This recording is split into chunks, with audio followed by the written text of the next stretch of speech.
Hi, yes. My question is, I feel like it might be a little bit more personal, but what do you think about the places on the internet like /poll? Do you know about that at all? Not familiar, no. Oh, I'm talking more about the keyboard warriors who I know have insulted you in different Oh, things. like the Reddits and the 4chans and those like guys? Yeah, Reddit and 4chan.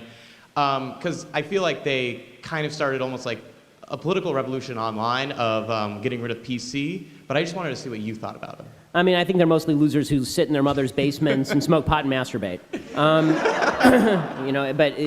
So I think that my biggest problem with this group of people is that there is again, I've spent my entire career fighting against political correctness, right? I'm the guy who goes to public high schools with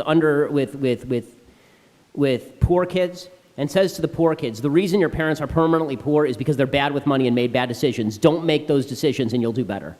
Right? That's politically incorrect, and that'll get you shut down by the high school principal, right? Which happened. That's political incorrectness. It is not political incorrectness to shout cuck at people. Right? You're not actually changing anything. I'm sorry, just shouting cuck at people doesn't make the world a better place. It just means that you're an asshole.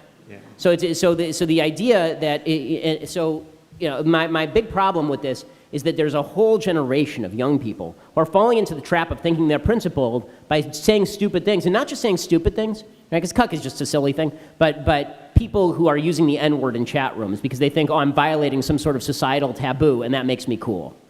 Yeah, well, that's not going to be so cool when it turns out your employer can search you, and now you can't get a job. Right? It's not going to be so cool when you fall into this trap of associating with all these folks, and it turns out that it's on your Facebook page. Right? It's all fun and games until you actually have to live in the real society where the left is willing to go after people. Now, I don't think the left should go after people for this sort of stuff because I would prefer to live in a society where we can all say whatever we want, but I don't think that you saying these things promotes that because I don't think it's important that we have a society where you say the N-word. I think it is important that you have a society where you can point out that we're not disproportionately sending black people to prison. We're sending black people to prison in precisely the proportions they're committing crimes. I think that's more important than you shouting cuck or the N-word. Right? And this is my big problem with, as you know, I have this long-running debate now with Milo Yiannpolous. This is my big problem with Milo and his entire movement, is I think that Milo is not conservative. I don't think he knows anything about conservatism. I don't think he cares about the Constitution. He says this openly. I think that Milo cares about being a provocateur. And I'm sorry, a provocateur generation is only valuable in standing for things that are worthwhile. It is not, being a provocateur just for the sake of being a provocateur is worthless. Provoke in the name of something real and decent, and then I'll stand with you. Provoke in the name of just being a provocateur because you're violating taboos and you're a waste of my time. Thank you.